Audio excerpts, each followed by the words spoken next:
Good morning, everyone, and thank you for inviting me here. Thank you for the invitation to get to celebrate who we are as the people of God. We're a Eucharistic church, and it's just great that we have that opportunity to come together to do what we do every day in the Mass, but especially as Catholics. What I should mention is that probably the best credential that I have, that's not part of what May just read, is that many years ago, a couple decades ago actually, I was in the seminary at Notre Dame with Bishop Bill. This is probably the best credential that I could have.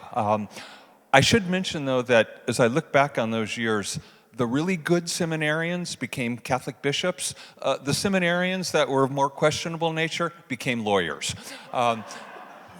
To my defense, I am a human rights lawyer. That's the area of law that I have actually practiced in for about 25 years now.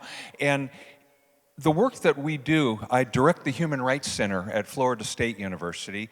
They asked me to come to FSU, it was about 25 years ago, to start a Human Rights Center. And I said that I would if we were allowed to do actual cases. I didn't want a Human Rights Center that would sit in the library and write articles about human rights. My background actually had been an advocate. I had worked for a number of years in the human rights field, primarily with human rights victims. And I told FSU I'd be happy to come and start a human rights center if in fact we can work with actual human rights victims, if we can take the different parts of FSU, our medical school, our nursing school, our social work school, our film school, and they can all have a part in a human rights center.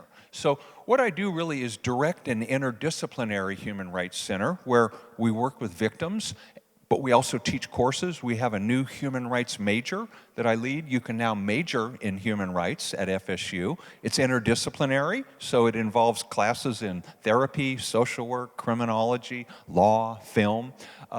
I'm fond of saying that human rights are far too important to be left to the lawyers of the world. We absolutely need professionals in so many fields, and it's many of our Catholic professionals that have done some of the best work, both nationwide and internationally as well. When I was a seminarian at Notre Dame, and this is again some years back, I had grown up in California, and my great memory of the first couple of years in the seminary at Notre Dame is that I would look out my window and I would see, it seemed to me, just frozen cornfields. Any of you that have been in South Bend, Indiana know it snows 4 or 5 months out of the year.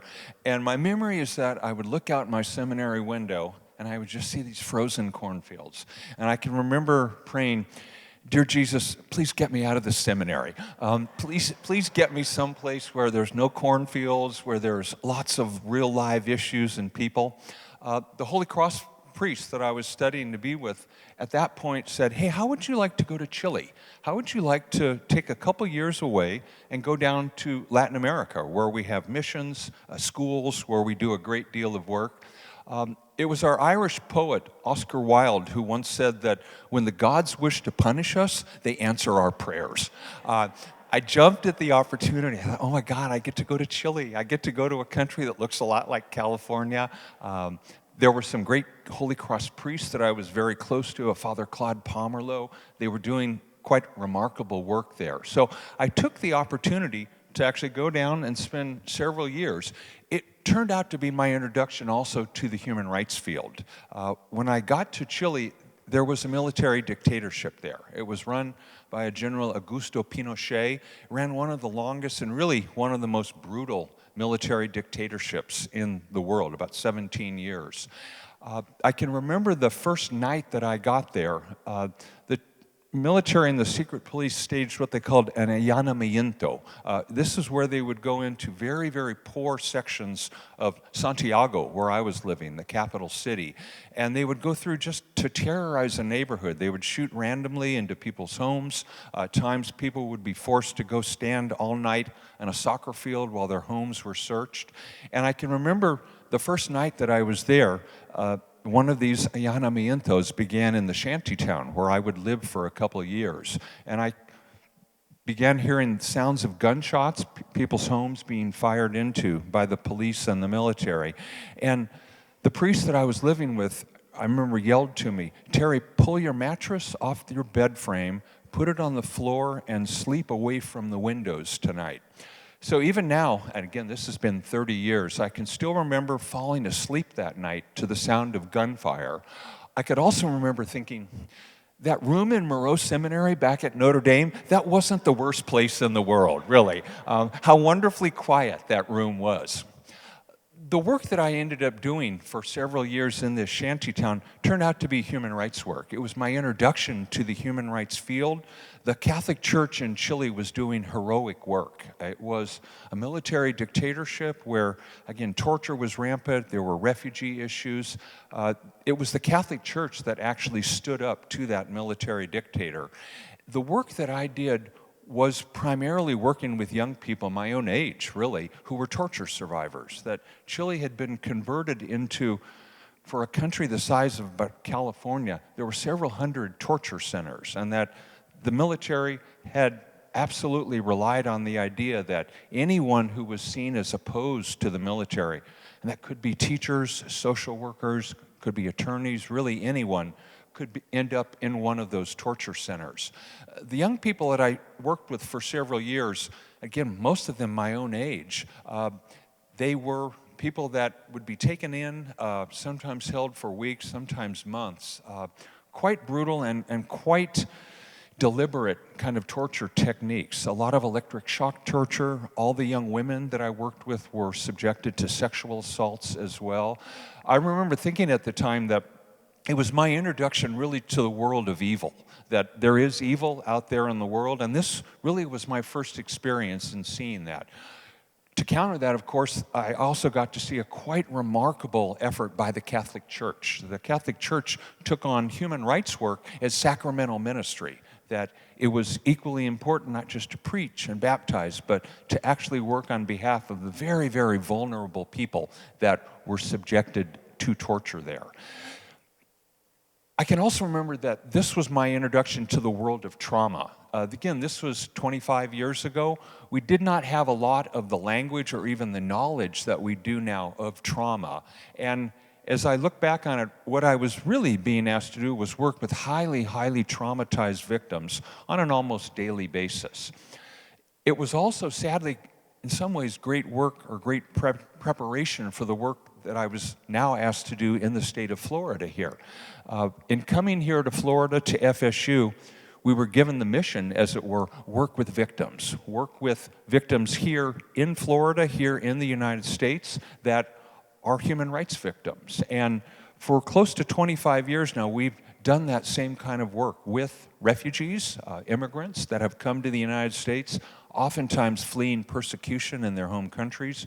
We've worked a great deal with torture survivors. We're working now with a young man, a deacon, a Catholic deacon from Nicaragua, who was detained and tortured there. We're working an awful lot with human trafficking victims as well. And actually, it's human trafficking that has become our largest caseload in the last 20 years now. Not anything that we thought about 20 years ago. We did not have even a term legally for human trafficking. We do now. The law is usually about 20 years behind the situation on the streets, and this was very true of human trafficking. It was only in the last 10 or 15 years that the law has caught up with this quite egregious human rights violation that's occurring not in distant countries, not in dictatorships, but right here in Florida and nationwide as well. And it's work with human trafficking victims that has become our largest caseload. It is very much the work, not just for a human rights center, but for an entire church as well.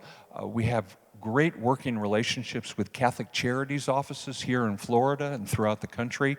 I work very, very closely with a group called the U.S. Catholic Sisters Against Human Trafficking, a group of Catholic sisters nationwide that are doing victim care, also a lot of prevention work and a lot of education work as well. Our church, as in so many other cases, has been right at the front lines of that work. That work first came to me in I think it was about 2002, over 20 years ago. Our Department of Children and Families, our child welfare agency here in Florida, called me and they said, Professor Coonan, we know you speak Spanish. We've just had a case break in South Florida. we've rescued about 60 young girls. They're all Spanish-speaking. They've been rescued from brothels. We think that they were being sex trafficked, again, exploited for commercial sex, prostitution, but they won't talk to us. They won't tell us anything about who they are, where they're from. They're deathly afraid of us. And they said, will you come down as a human rights lawyer, and who's Spanish-speaking, we maybe bring a team with you. Will you interview them? What they did know was that a number of the victims were 13, 14, 15 years old. These were children, and that they had apparently been put into situations of forced prostitution. So what our Human Rights Center did, we spent about 6 months going down to interview these young women. We interviewed close to about 100 of them. We later found out that there were probably close to 1,000 young women who were actually forced into commercial sex, into prostitution, what we now call sex trafficking. But what we were asked to do by the Department of Children and Families was not to find out what terrible things had been done to them, but to find out what kind of care do they need from the state of Florida? What kind of care do they need to rebuild their lives after evidently having terrible things done to them? One of the things that we find is that even nationwide, even now, many of our trafficking victims are afraid to talk to law enforcement. And in this case, these were foreign national children, for the most part, smuggled into the United States. They knew they were illegal, and their traffickers reminded them of that every morning. They told them, if you ever go to the police, here's what we will do to you. And the police, by the way, are just as bad as they are in your home country. So that the victims were deathly afraid of the very people here in the United States that could have rescued them. When they were rescued, they did not want to talk. They did not want to disclose to law enforcement anything about what had been done to them, what they needed. So we were asked, will you just find out for our Department of Children and Families, what do these young women, many of them children, what do they actually need? What we ended up doing, and we didn't deliberately ask about the terrible things that they had survived, but they did tell us. And what emerged was the story of sex trafficking in Florida and in the United States. A new crime, but it turns out a quite prevalent crime. What we found out in doing the interviews with these young women, they were all from the same country, Mexico. They were all from the same city, Veracruz, Mexico. And what we ultimately discovered, they had all been sex trafficked by a Mexican family that the criminal mastermind of this case was a 72-year-old grandmother, a woman by the name of Luisa Cadena, who had the brainstorm that she could lure these young women to the United States where they could be exploited. And what we found out from these young girls was that they had been recruited from their own living rooms. They were all very, very poor. We learned a lot about what we call the feminization of poverty, which is the fact that a great many of the world's poor are young women right now. They have fewer opportunities for education, for jobs. They make up the largest group of impoverished people internationally, worldwide. That was the case for these young girls. We discovered that all of them had been recruited out of their own living rooms, and that this Luisa Cadena had a quite attractive young niece, about 30 years old, who she would send to these families' homes. And what we found was that the young women had all been targeted. They had been deliberately selected to be recruited to come here to the United States. And the way the trafficking scheme worked was that this fairly attractive young 30-year-old Mexican woman would come, knock on a very, very poor family's door. She would come up in a Ford Bronco, the latest Ford Bronco. She would be dressed in the latest fashions. She would have a diamond ring on her finger. And she would knock on this very, very poor family's door that always had a 13 or a 14-year-old girl. And she would introduce herself. She would say, I'm from the Cadena family. We're here, your neighbors, here in Veracruz, Mexico. And I'm here to offer you the opportunity of a lifetime. And that recruiter, and it was interesting, when I went into the world thinking about human trafficking, I thought about sort of sinister male recruiters or traffickers. No, this was a grandmother whose criminal mastermind was that she could use her niece to go in and recruit these young girls, get them here to the United States. The recruiter would go into this very, very poor family's house, and she would spin a story. She would talk about how 10 years before, she had been given the chance to come here to Florida and work in the Cadena family restaurants or hotels, she would spin a story about how this was the best thing that had ever happened to her. She would talk about the opportunities that she was given here in Florida. She would take about $5 of pesos out of her purse, and she would put it down on that very, very poor family's kitchen table and say, oh, here's just the first down payment of all the money your daughter will get to send to you once she's up in Florida working. And she, of course, was marketing the American dream, both to these very young girls, all of whom had been pulled out of school when they were about 12 years old. We discovered in interviewing them that they had all been taken out of school after about 6th grade, and it was their parents that had taken them out. And the thinking was, Miahita, my little daughter, she doesn't need more school, that she's a girl. We need her to go to work for the family. So these very young girls were working, some of them in sweatshops, others in little tortillerias, little tortilla bake shops. Some of them were nannies. They could only make about $40 a week, as it turns out, as a young woman without education.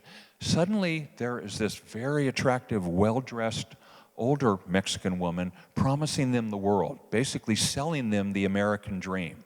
And this is actually how they were brought here to the United States. All those girls and their families knew that you couldn't just come here to the United States, that actually you'd probably have to be smuggled in. But what the Cadenas told those victims, those girls and their families, is that you're going to be like family for us, that we're going to look out for you once they arrive in Florida, and here's what we're going to do. We're going to loan you the money to be smuggled into the United States. If you had to think, this was 20 years ago, what do you think it cost to be smuggled into the United States 20 years ago? Any guesses? I always ask my students this as well. 20 years ago, any guesses?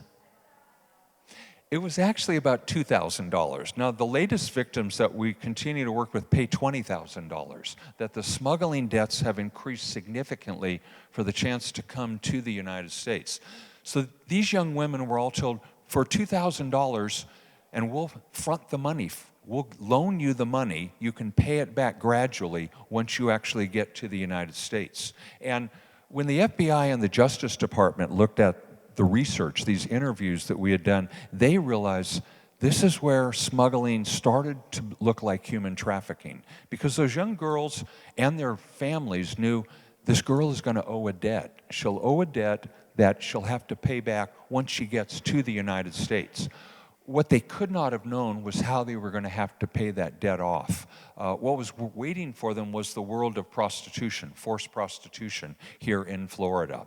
The young women told us all the same story, that they were elated. They thought they were going to get to come to America.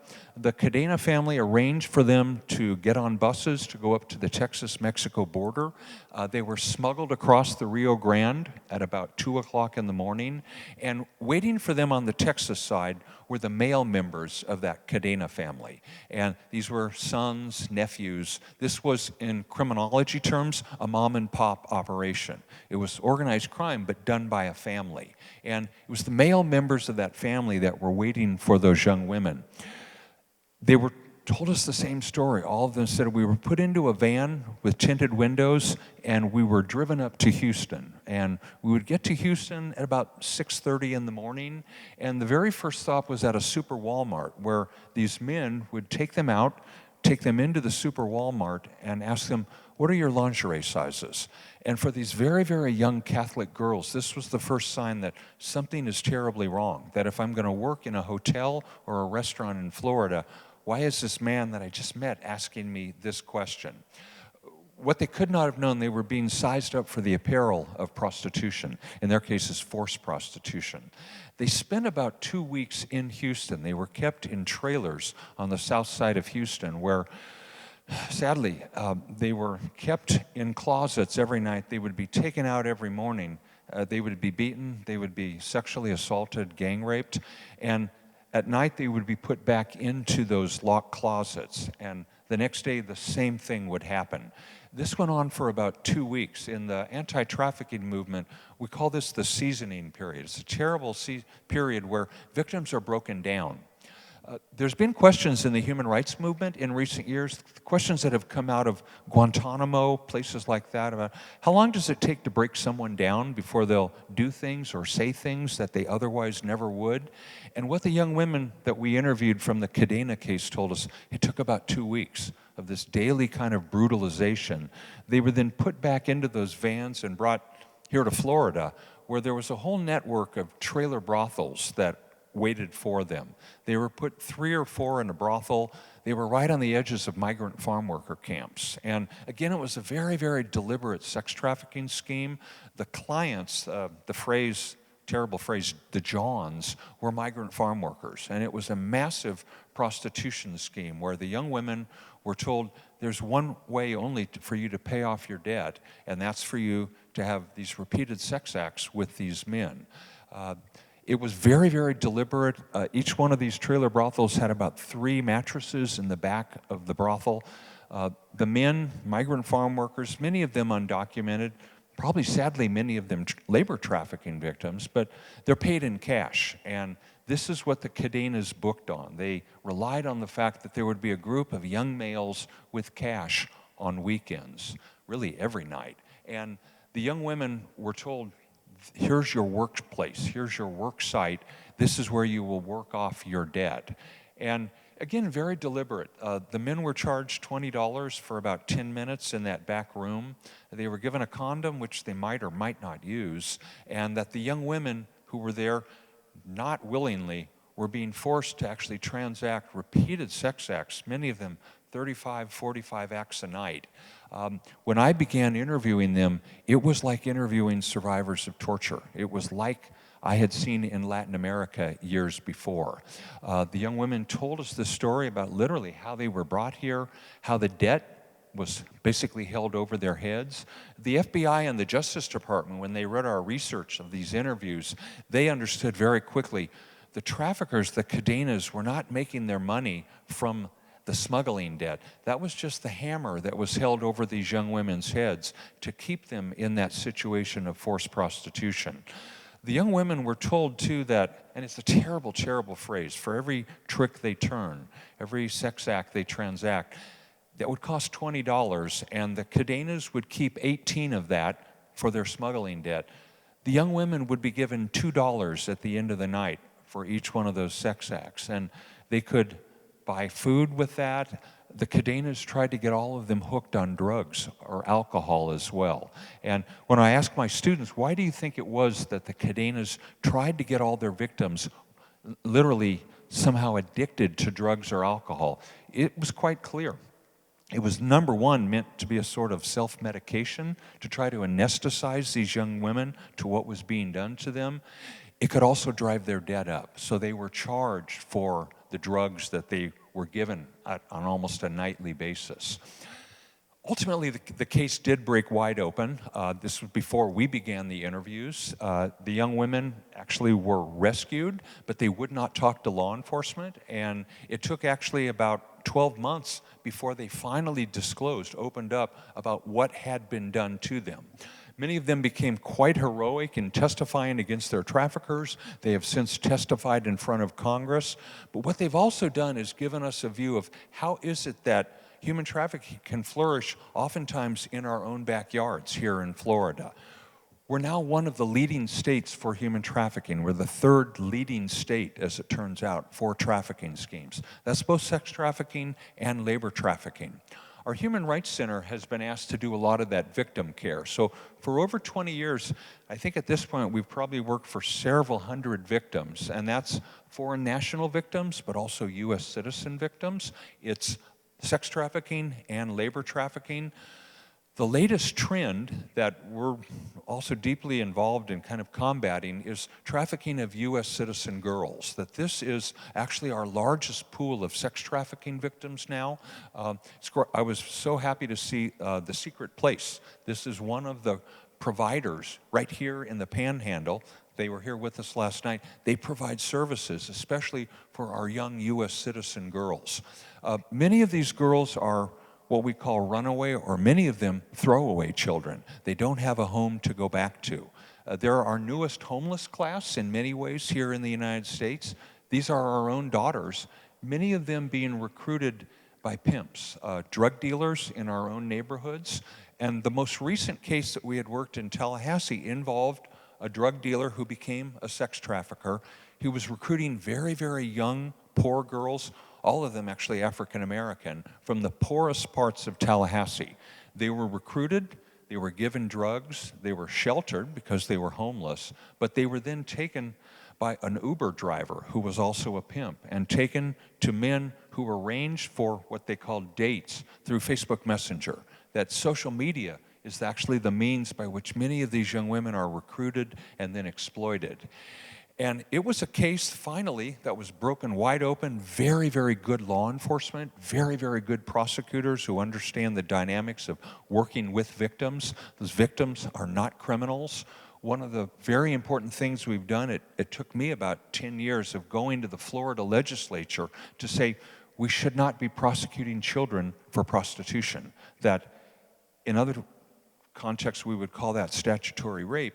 We should not be actually taking a 14-year-old child, arresting her, and charging her. So it was back in 2016 that we finally got Florida legislators to agree to that. Now, I had spent several years going to the legislature and talking to them, this is what we have to do. I had one of kind of the old boy legislators telling me, Professor Coonan, if that were my daughter, I would just lock her down until she's 40 years old. I told him, I actually just got married and acquired 5 children, including 2 teenage daughters. Is it possible to lock them down till they're 40 years old? I learned very quickly with 2 teenage daughters, no, it's not. It is not possible. One of the first dinners that we had as a family, Christina, oldest daughter, was mouthing off to her mother. Her mother reached over, Katya, that some of you met last night, took Christina's cell phone away. And Christina turned to me and she says, she can't do that. Tell her that's a human rights violation. I told her, Christina, of all the human rights documents I've looked at, after you've mouthed off to your mother and had your cell phone taken away, I don't find any international treaties that help you on that at all.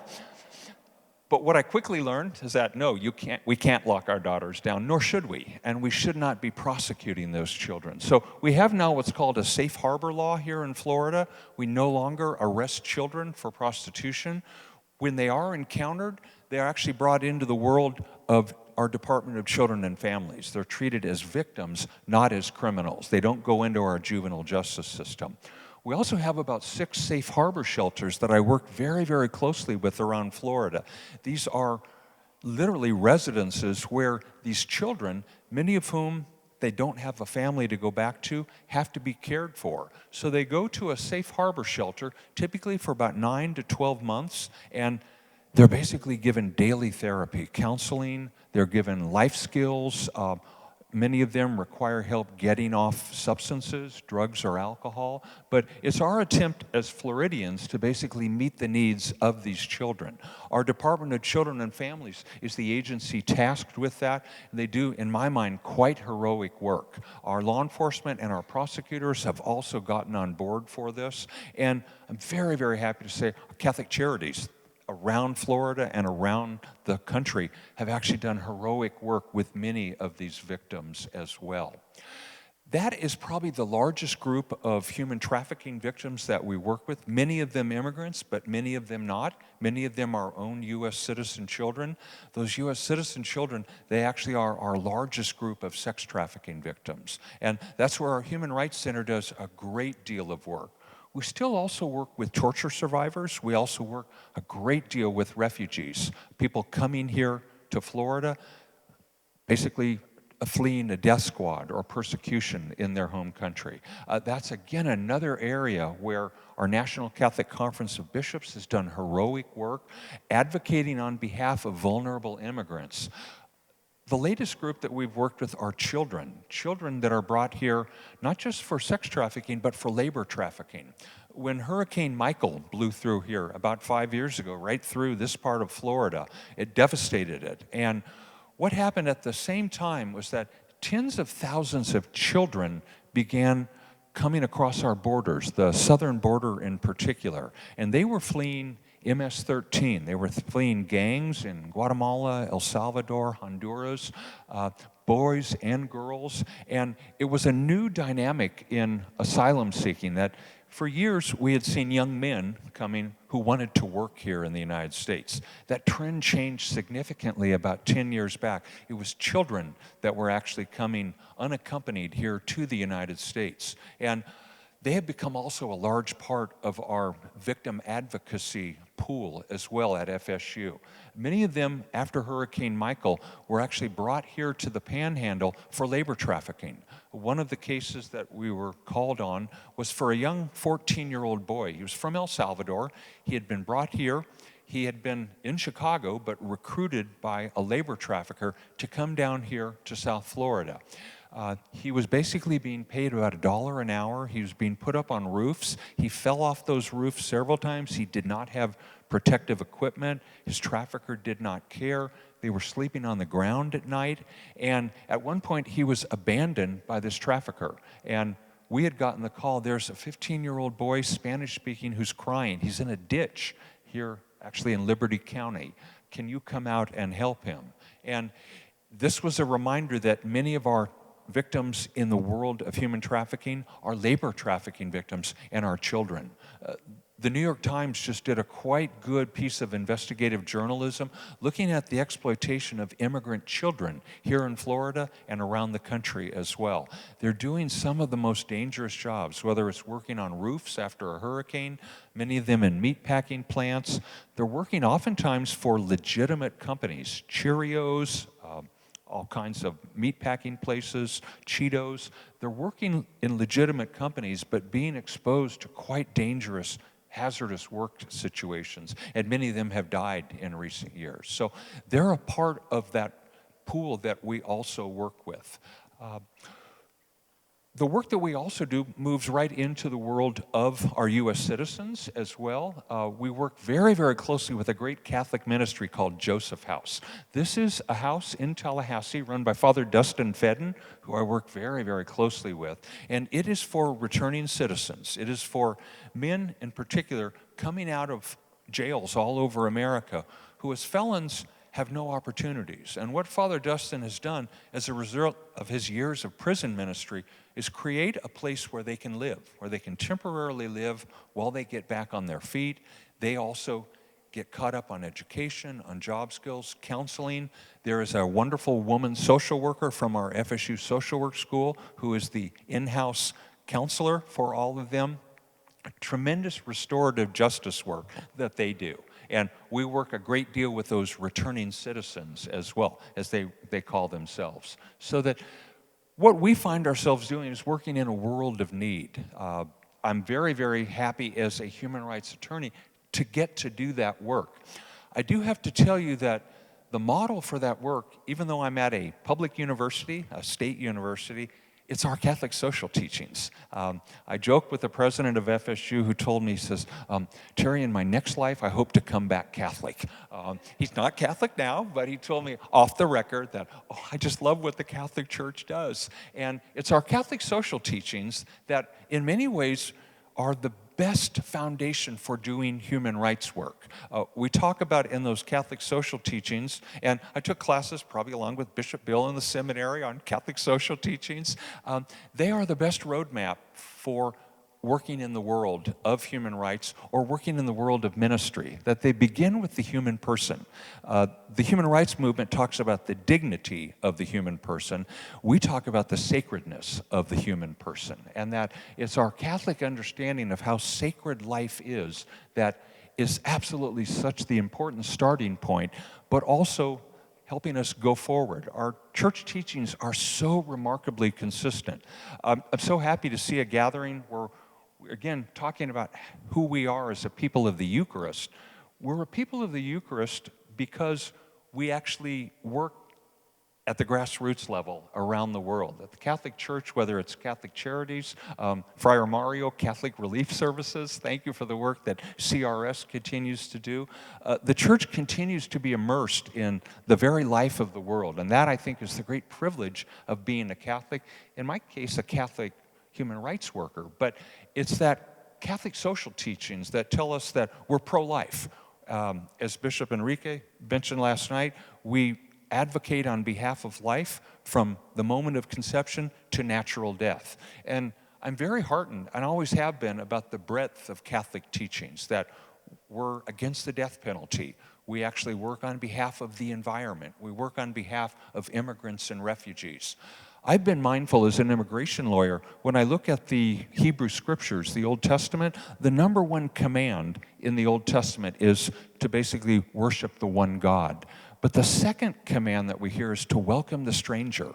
And I think that those two are intrinsically connected, that how we welcome the stranger, how we welcome people different than ourselves.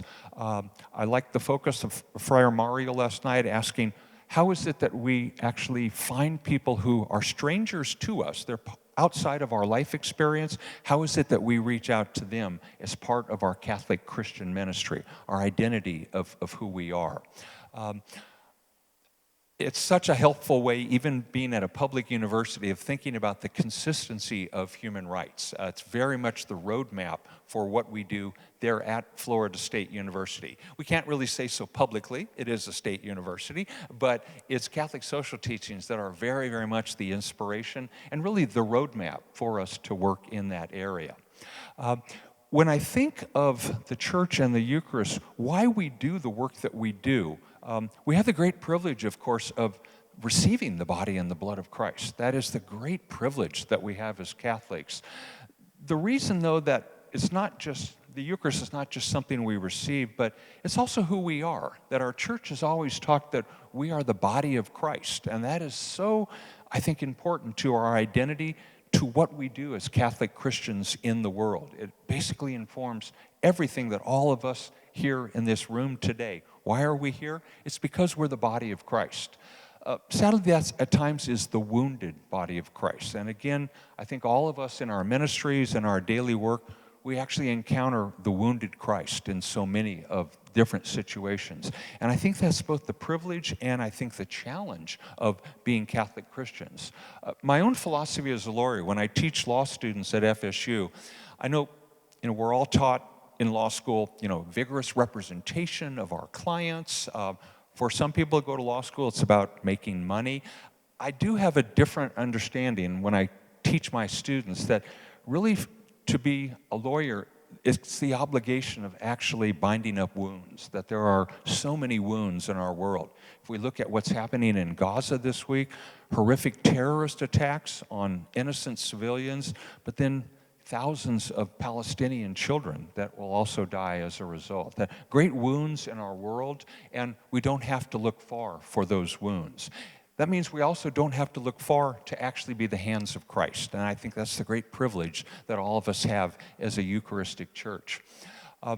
When I think about how as a church we work, and especially being a people of the body of Christ, being the Eucharist, and the work that we do, I also go back in some ways to the time that I spent in Chile. It was really defining period of my life when I saw how it was that the Catholic Church stepped up in what was a torture regime in terms of working on behalf of victims, at time being the only voice for those victims. Part of my own experience, I don't often talk about it, but I was detained by the secret police as part of my work there on behalf of what was called the Vicariate of Solidarity. It was the Church Office of Human Rights. I was detained, was badly tortured for about 3 days. I was taken when I was coming back from a base community meeting and a chloroform from behind. When I came to, I was stripped and blindfolded and strapped down to a metal bed frame. They had taped electric wires into me. What I had not known, what many of us had not known, before I even got to Chile, there had been an assassination attempt on the dictator. Turns out he had a summer home up in the Andes Mountains, just outside of Santiago, the capital city. And every Sunday, actually every Friday, he would drive up with a military motorcade to his summer home. Every Sunday night, he would come back to the capital city. A group of communist guerrillas discovered that. They discovered that General Pinochet had to go through a very, very small village. It was called Cajon de Maipu, Maipu Canyon. And it was a small village where the road went right through there. There was a Catholic retreat house in that small village. And a group of communist guerrillas posing as Catholic seminarians ambushed the dictator. They came in saying they were Catholic seminarians. They had automatic weapons. They attempted to assassinate him. They killed a number of his bodyguards. They wounded the dictator. He survived. None of us knew the details of that. It was all, of course, hushed up, only that there had been an assassination attempt on that dictator.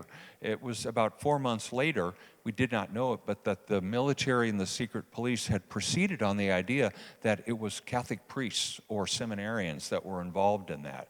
So that for the 3 days I was detained, they taped about a dozen electric wires into me. I was asked questions about who were the priests or the seminarians that had guns, who was responsible for this assassination attempt. I knew nothing. Number one, I had actually been a week away from arriving in Chile when this occurred. But what even now, in some ways, haunts me, some of the things that were even said to me, in addition to the electric shock torture, one of the first things that they said to me was, in Spanish, they said, "Huevón, grites como quieras, nadie te puede escuchar." Scream as loud as you like, no one will ever hear you. And this notion that they could do this without any kind of accountability. At another point in time, I was told, "Where's your God? Your God is dead. We are God for you." Just this sense of this is what happens in a torture state. This is what happens when people can't be protected from their own governments. It was, of course, the Catholic Church that stepped into the breach, that worked with many of those survivors of torture in Chile. For my part, they threw me out of a moving car when I was unconscious after about 3.5 days. I was found by a group of garbage men. A Chilean family took me south about 1,000 miles. They didn't think it was safe to actually bring someone into a hospital in the middle of a dictatorship. They spent about a week. I couldn't move, didn't have any sensation. They would take me down to a lake and hold me just to try to get sensation back into my body. It's a long road back after having an experience like that. I, for one, did all the wrong things. I thought it had been my fault. I didn't want to talk about it. I didn't tell anyone in Holy Cross about it. It was in the middle of the summer. I was by myself in the formation house. So I just acted like, I've had football and rugby injuries that were worse, so I'm just going to suck it up and I'm going to kind of move forward here. It took over 1.5 years before I finally talked to a spiritual director about that, finally started to get the help. The help 25 years ago, though, was talk therapy. Not tremendously successful when it comes to trauma and wounds of torture or of human trafficking. We have actually very, very new treatment modes. EMDR, which works with eye motion. CBT is called cognitive behavioral therapy. It's many of the things that our therapists work, and they have new understandings of how trauma impacts people. Another reason why in the human rights field, so important that we have therapists and social workers and clinicians working with us. One of the things that helped me was meeting a Catholic sister, Sister Diana Ortiz. She was a torture survivor, an Ursuline nun who had spent years in Guatemala.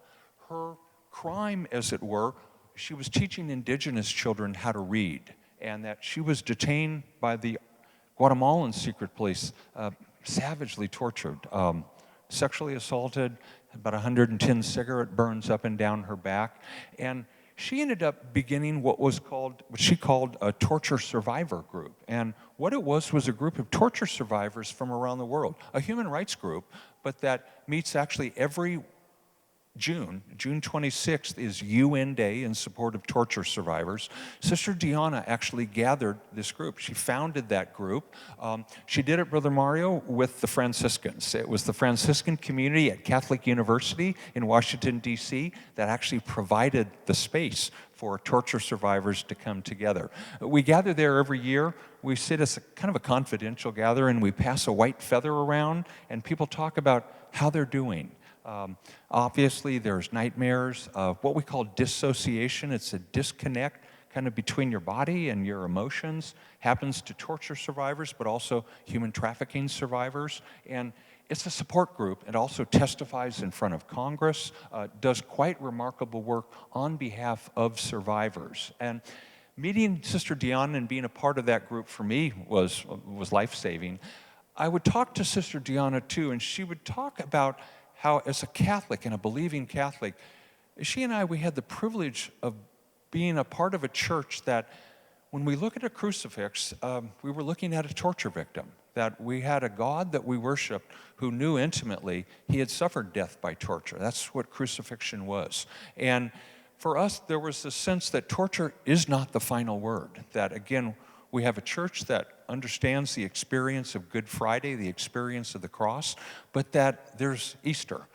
There's life beyond that. We believe in redemption. And Sister Deanna talked about what a privilege that was. We felt bad that for a number of the torture survivors, they were atheists or agnostics. They could not believe that a loving God would allow this sort of thing to happen, would allow someone to be strapped down and subjected to just unspeakable pain. But that we had this understanding that Good Friday, death on the cross, it's not the final word. And that I think is the great, great testimony of our Catholic Church. It's the great testimony of a church that is based on the Eucharist, that we look at the body of Christ, we receive the body of Christ, we are the body of Christ, and that we believe in healing, that there is redemption. And for me, again, it's the great privilege of being a Catholic. It's the great privilege I think all of us have in the work and the ministries that we do. It's all about helping people reclaim their lives, whether it's Joseph House and Father Dustin helping men coming out of prison, reclaiming their lives, whether it's working with refugees, torture survivors. It's the many, many places where the Catholic Church works in the world. And again, such a privilege for us to be a part of that. The Eucharist, I think, also does something. We talk about the social dimension of the Eucharist, that it's not just sort of me receiving God, but I do it in a community, and that social part of the Eucharist and of being a Catholic, so very, very important. People that have looked and written and analyzed torture talk about how it's not actually just inflicting pain on an individual, but that it's also meant to affect an entire society. So that in Chile, it was important that everyone knew that there were torture, that there were 100 torture centers around the country, and that it was meant to inspire fear. It was also meant to basically intimidate, and it was meant to basically divide people, meant to basically make that country dysfunctional. Even now, people encounter their torturers on the streets in Chile. It's part of the ongoing sort of dysfunction of torture. That's where I think the Eucharist also has this very, very important role for all of us. It brings us together, that at the end of the day, it's not the wounds, but it's actually the healing, it's the redemption that we're all called to. As a child, I can remember I was an altar boy in Los Angeles, and I would look up on this statue of the risen Christ that we had it was St. Anthony's Catholic Church in Los Angeles. And I can remember even as a child puzzling, why is it that the risen Christ, and he was standing with his kind of arms open to the world, but he still had these grievous wounds, these wounds on his hands and his feet. And even as a kid, I suppose it was the theology question, I was 10 years old, but wondering, how is it that the resurrected Christ still has these terrible wounds on his hands and feet? And as I've thought more about it, maybe the answer is something like, the resurrection doesn't take wounds away. It's not magic, but it's redemptive. And that Jesus actually found his resurrection through those wounds. And I wonder if the same is not true for all of us, that we're called home not despite our wounds, but even through those wounds. One of the theologians that I remember reading when I was in the seminary, Father Henry Nouwen, wrote a book called The Wounded Healer. It's a work of pastoral theology, and it was his thinking that in the church and its ministry, it's not meant to minister from a kind of a position of knowing everything or power. It's actually meant to minister through the wounds that all of us have. And that, I think, is the great model for ministry for all of us. It's a great model for faith, that we don't make our way home despite our wounds, but actually even through those wounds. And that's what I so very love about the ministries that all of you do here. It's such a wonderful celebration of what it is to be a Eucharistic church, the many ways that the wounds that our country, our society bears are the very, very things that we're actually called to heal. It's such a great privilege to get to do human rights work, to be a Catholic human rights lawyer, but to be part of a community where that work is fundamental to what we do, because we are the body of Christ. That is, again, our very identity, and we find our way home to God, we find our way home to resurrection, basically through the wounds that we experience or the wounds that we help bind up. I want to thank all of you for the phenomenal work that you do in the pro-life movement. It was so inspiring to hear Bishop Bill talk about the martyrs of La Florida, and that they will include, and again, this was a massacre of Native Americans who were Catholic, terrible, terrible suffering, burned alive, massacred there at a place just a few miles east of Florida State University. It's now kind of farm fields. But knowing that there was a woman and her unborn child, again, it couldn't be stronger testimony to our views of being a pro-life church, that it stretches from the very moment of conception to the moment, as Bishop Enrique mentioned last night, to the moment of natural death. And we embrace trying to combat climate change, again, combating the death penalty, combating any number of threats to life, and sacredness of life is what we are all about. And it's because I believe it's the body of Christ that we are, and that brings us home. So thank you again for all the work that you do. Thanks to Catholic Charities, thanks to Catholic Relief Services, thanks to Tom Neal and our Florida Catholic Conference for the work that they do in the political realm, bringing our beliefs as a Eucharistic people, as a people of God, they're into the world of policy and politics in Florida. So very important that we work right in the world, and that we're, again, not of the world, but we are in the world. And great privilege that we have as being a people of the Eucharist to actually make a difference there. I think we have maybe time just for a few minutes of questions or comments. If there's anything that anybody would want to ask or add.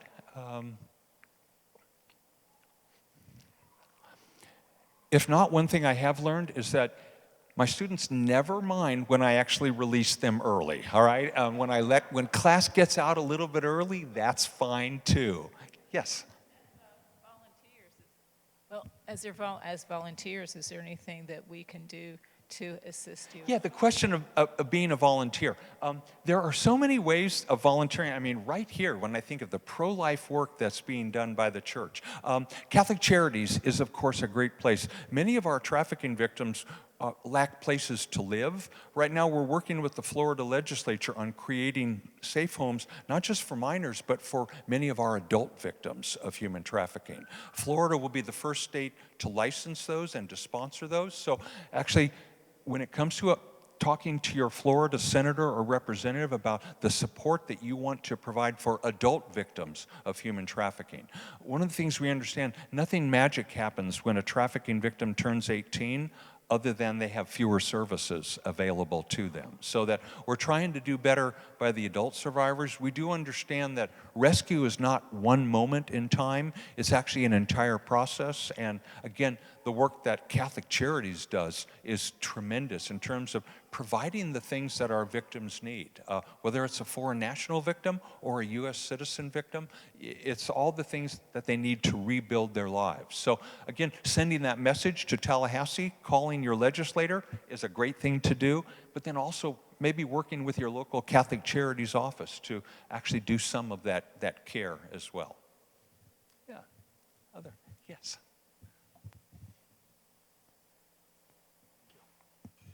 Do you have some resources or a place to go to learn more about labor trafficking or ways to be more educated or to help? Because you mentioned labor trafficking is just, it's on the rise and it's just as important to look into. So I'm just curious to see if you have more resources. Yeah, labor trafficking is actually, we have more cases and more victims of labor trafficking than we do of sex trafficking. And it's because oftentimes labor trafficking hides in plain sight. So a lot of our work is with victims that are working in legitimate industries. They may be working in Florida agriculture. One of the cases I worked involved 700 male farm workers who were all trafficked in the Immokalee area. And they were also paying off a debt. They were brutalized. They were actually sleeping on the ground. They were told every morning they would be kicked awake by a trafficker with a steel-tipped boot.